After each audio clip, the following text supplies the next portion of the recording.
What is up, sports fans? Thanks for tuning in. My name is Fry and I am the host of the Sports by Fry channel. Today I am wrapping up round 7 AFL fantasy action.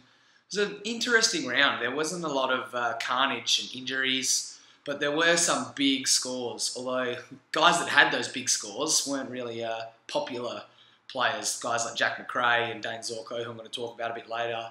They went bananas. And a lot of our other premium guys kind of had 100, 110, which is good. You take it, you wouldn't be complaining. But yeah, it was a very interesting week. I'm going to unpack all of that. Yesterday, just quickly, I want to talk about Game 3. LeBron went bananas as he has been doing all playoffs, and pretty much ended the Raptors season, which is awesome. I wrote a piece before the game tipped off about it was pretty much the biggest game in Raps franchise history. It was now or never for them to try and get up over the Cavs, and yeah, they lost in heartbreaking fashion. I also wrote a piece about how the New York Knicks can be fixed, so you can check that out. A few other pieces in the works next week. I'm going to do one on North Melbourne because no one thought that they would be here. I think I predicted them to win the Spoon, and if not win the Spoon, be in the bottom 2 or 3. So I'm going to talk about them. A few other bits and pieces, but yeah, today, everything AFL fantasy. So time for me to dissect just exactly how the large fries and Coke went in round 7. Tuning in via the podcast. At the moment, I'm interactively showing my team on the YouTube video. I scored 1935 this week, which was, I wanted a bit more, but it was okay. It was fine. I slipped again in ranking. I'm now 32,825. I really want to start climbing that ranking. I thought this would be the week that I'd start to go up, but I slipped just a tad. Hopefully next week's the one that I can make the most of some big scores and start to climb the rankings again. My defense, that's been the thing that's been consistent all year. Sam Murray had a massive 101 and top scored for my back 6. Rory Laird had 100. Jakey Lloyd, he either has 90 or 67. There's no in between. Luke Ryan was a bit disappointing, but the Dockers got flogged, so what can you expect? And Duday and Finlayson had okay scores. Exactly the same scores, weirdly enough, as my 2 guys on the bench in Guthrie and Pearce. Guthrie might be a guy that I get rid of this week. He's pretty much chopped out in price, so see how we go. My midfield, spewing that Zach Merritt had a bit of a stinker. I traded him in this week, but he didn't really deliver. Everyone's fine, including my rookies. Tom Barry, obviously, he's not a high-scoring Dream Team player, as we found out this year. My rucks, once again, good for 210 combined. Good on you, boys. The forwards, once again, the forward line is where my Achilles heel has been all year. I need to try and sort some stuff out there. Robbie Gray, another guy I brought in last week, had 90, so I'm not complaining about that. That was awesome. Christensen, if he keeps getting 76, he'll hold his spot probably maybe through the buys, but at least up until then. Heaney was fine, but English and Giles Langdon, who both scored in the 30s, are probably pretty close to being axed for me. Willie Rioli was good on my bench. So yeah, that's how my team went. I'm not really bummed with 1935, but I was expecting a little bit more. So fingers crossed, round 8's where the large fries and Coke starts to climb back up the ladder. Time to give out some +3s. The first one goes to the highest point scorer of the round, and to be honest, he might have scored more points in this game than he did in his last 3 or 4. And that goes to the magical Dane Zorko. He looked like his dominant self again. 176 he had, huge score. I was having a look before. I'm looking at some guys' forms over the last 3 weeks, and I think he's right up there as one of the form players. But if you look at his other 2 games, he had a 40 and a 50 or a 30 or something crap like that. So just be cautious. He has been known to go missing on occasion, and he hasn't had a great start to the year. I'm going to talk a little bit about him in my trades later, but yeah, 176, what a man.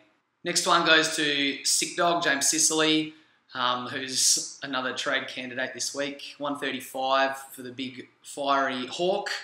Pretty solid, you take that.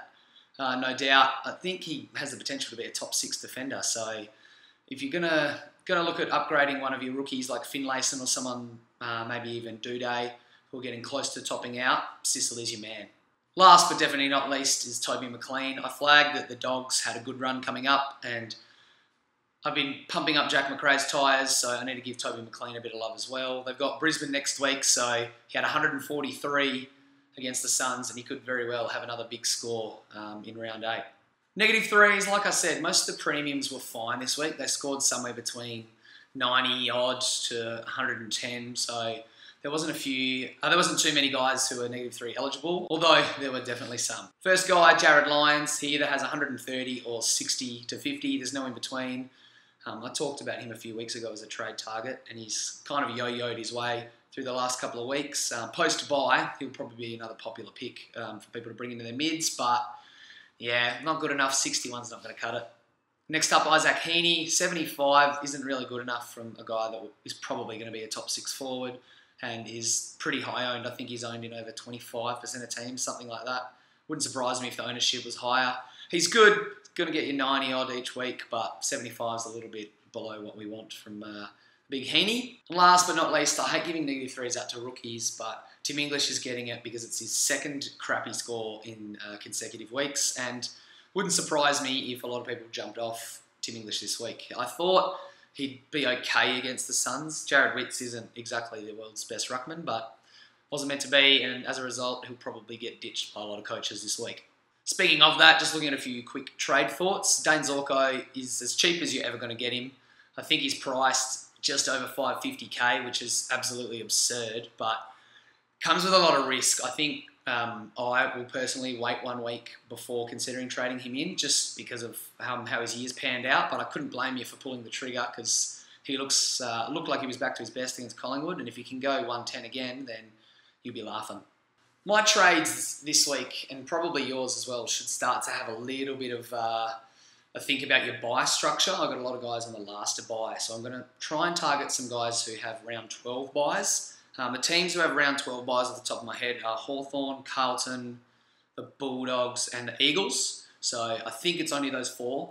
So there's guys like Cade Simpson, who's probably a really good defender option. He has the occasional 60 or 70 odd this year, but he had another big game on the weekend. He could be one. Jack Macrae and McLean I've already spoken about. Both those dogs are at the top of the pecking order when it comes to trade targets as well. Sicily, who I already spoke about, and from the Eagles, Elliot Yeo's a solid get. Maybe Jack Redden's actually playing really well as well. I talked about picking him up in draft, which I did in one of my leagues, but those are some of the guys you could consider bringing in.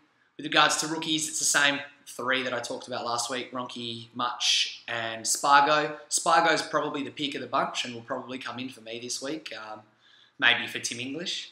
Lachlan Keefe looked pretty impressive for the Giants as well, although from memory, he's a key position player, and I usually like to steer clear of them, but he was fine and could be a trade target. Guys to trade out, Jack Billings and Luke Parker. I hate to do these videos just talking about guys who've been through my team, but I'm glad I got rid of both of them. They both did, pretty average jobs on the weekend, and like I said, you could trade them out and then they could go massive the next week, but if they're not putting up numbers, then you don't need them in your team. A lot of the popular trade-out targets will be rookies as they get close to maxing out in price. Guys like Brayshaw, Bailey Banfield, and probably even Giles Langdon. He might hold his spot because I know the Giants are being ravaged by injuries at the moment. But those 3 guys are probably at the top of the order to get rid of. I think if you can go up in your defence as well, it might be time to get rid of Finlayson. But with the exception of those guys, I think still a few of them that are going to make you some money. Hold on to Tim Kelly and Fritsch and Duday and Murray. They'll be okay. There wasn't any reports on the weekend, surprisingly. There might have been a few minor misdemeanours, but nothing to worry about. So fantasy coaches dodged a bullet there. There were a few injuries though. I know some coaches had Luke Shuey. He'd been doing okay this year as a Eagles mid, but he twinged his string, I think, in the first quarter. So he's definitely a trade out. He's going to miss a few weeks. Scott Pendlebury might also miss a few weeks. He might even get up for the weekend, but he left the 3rd quarter with an ankle injury and didn't return. So that's someone to just keep your eye on if you have Pendles in your squad.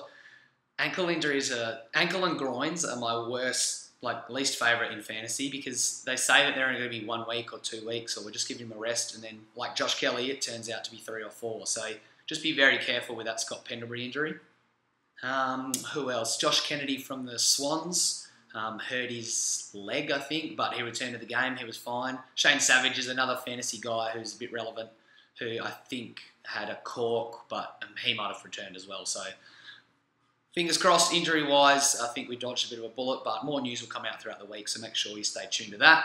My trades this week, very, very important week of trades at the Large Fries and Coke HQ. I want to try and get in Cade Simpson. I'm really big fan of Cade, and to be honest, Luke Ryan to Cade Simpson might be a really smart move. I can do that, and I can go English down to Spargo for pretty much nothing, no loss of money, no gain, but that keeps about 70k in my bank. Also toying with bringing in Toby McLean, or downgrading, say, Don Barry, Zach Guthrie, who I spoke about before, maybe getting Keith, or even someone I'm forgetting, Kobe Much. I'm a little bit worried about Ben Ronke's job security from the Swans, so I think if I was ranking the three rooks, I'd go Spargo first, then Much, and then Ronke. Fingers crossed I can nail these trades because I need to start climbing the rankings. Thanks for tuning in. That's pretty much the end of the wrap-up. Good luck in round 8. Until next time, peace.